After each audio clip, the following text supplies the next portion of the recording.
Electronisounds Audio, the YouTube channel for you. Hey, what's happening, guys? It's Dean from Electronisounds. Stick around. Today we're going to be checking out a new super creative effects app for the iPad.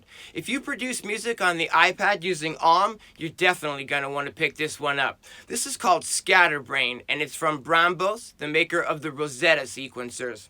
It'll take any incoming audio signal and it'll split that up into rhythmic steps and spit those steps out randomly to 4 different outputs. It's super creative. Come on, let's get into this. Real quick, before we get started today, for those of you who have asked about buying the t-shirts that I'm wearing in these videos, what I've been trying to do is actually find a decent t-shirt printer and distributor. I've tried 3 different companies at this time, and I haven't really been satisfied with the results from either one, any of those 3 companies, rather. This one is actually the most latest company that I've tried, and they're called Teespring, and they integrate directly with YouTube. Unfortunately, if you get really close up on these shirts, the printing on these is absolutely unacceptable quality and just really not very good, and I'm still looking for a quality printer that I can get set up so where you guys can order some of these shirts for yourselves. Thanks. Scatterbrain is actually really easy to get set up inside of The first thing that we'll need to do is just insert 4 audio tracks inside of that we can route Scatterbrain to. So we'll go ahead and press the plus button and insert an audio track, and we'll get 4 tracks inserted inside of The first thing we have to do is we have to insert an instance of Scatterbrain. We're going to take channel 1, and on the effects slot for channel 1, we're going to click the little plus button. We're going to choose audio unit extension, and we're going to scroll down until we find Scatterbrain from Bram Bos. We're going to go ahead and put that into the effects slot.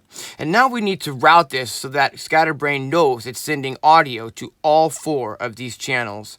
We're going to go ahead and click on the effects slot for channel number 2, and there's a new option inside of that's called Multi-Bus Audio Unit Instances. We're going to go ahead and click that, and we're going to choose Scatterbrain. We're going to do that for the other 2 tracks as well. We'll choose Multi-Bus Audio Unit, and we're going to choose Scatterbrain. Press the plus on the effects end, and we're going to choose multi-bus audio unit instances. Now we've got Scatterbrain being sent to channel 1, and it's got a destination of 2 on channel 2, a destination for its 3rd output on channel 3, and a destination for its 4th output on channel 4.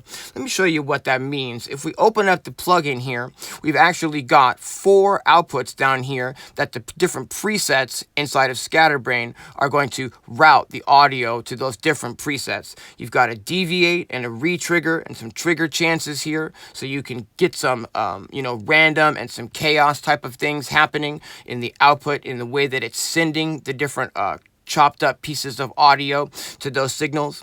The benefit of something like this is that you're going to put different effects on each channel. That's the benefit of something like this. You might put a distortion on channel 2, you might put a reverb on channel 3, you might put a delay on channel 4. And now when Scatterbrain spits out, those audios to the different channels, each time it does that, it's going to run through different effects, and you start getting really layered and creative output results.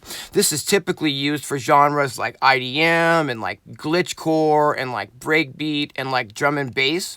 But what I thought might be interesting would be to turn the tempo way down and see what happens if I run like an arpeggio through this and get the different outputs, with a lot of different effects. So I loaded up an instance of the Bram Bos Ripple Maker Suite. I used the preset called Cloudophone, I believe, and I used the arpeggio sequencer from Bram Bos to sequence that out. And I ran an instance of Scatterbrain and put that through to 4 different outputs. We've got lots of different reverbs and delays, and I'm going to show you that session after I play you the actual piece of music that I was inspired to create. So let's go ahead and get into that.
Here's the session inside of that I created. I'm going to go ahead and break this down for you guys real quick. The very first thing is that I'm using the Rosetta Arpeggio sequencer from Bram Bos to actually sequence the melodics here. And I'm using the Ripple Maker from Bram Bos to create my melodic line.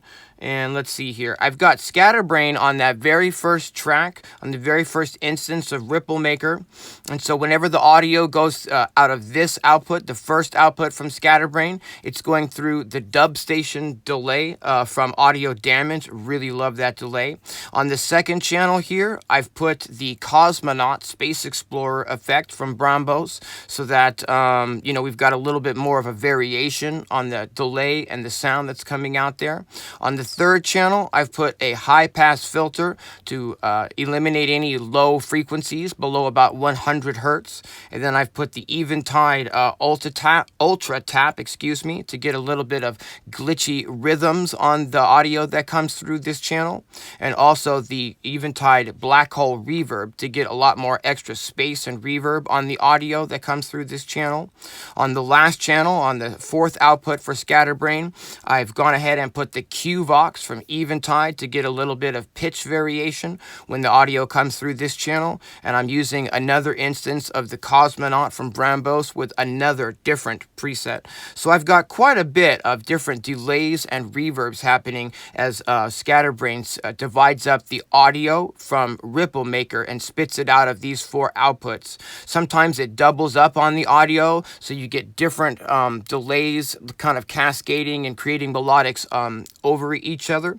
One of the important things I'd like to note about the arpeggio itself is that I've got the mutate feature set to 6, and that means as it's holding the arp down as the jam goes, there's some sort of a chance that it's going to mutate the melodic elements of that and create sort of an evolving pattern. I really think that the mutate function in the Bram Bos Rosetta sequencers is an absolute magic feature for doing stuff like live jamming.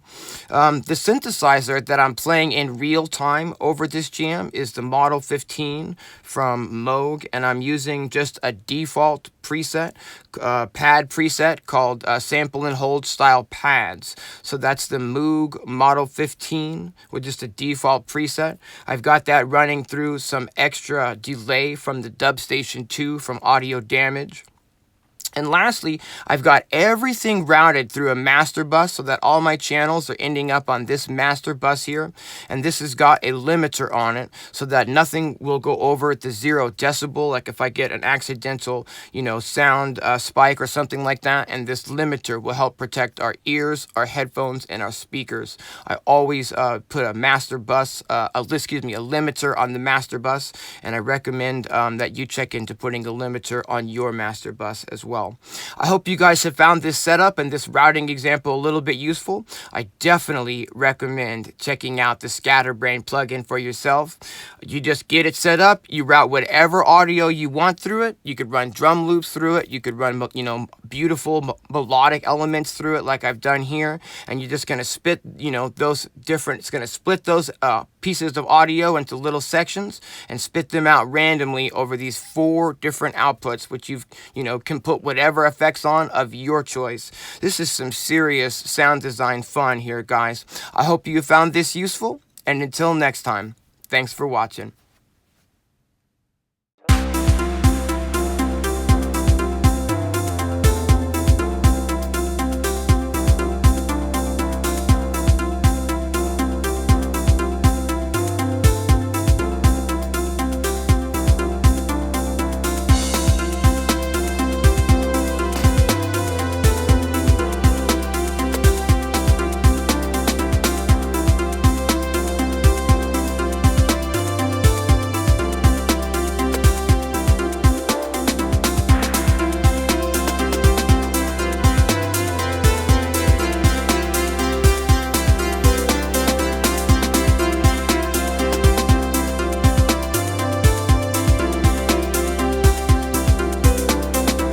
Support your homies.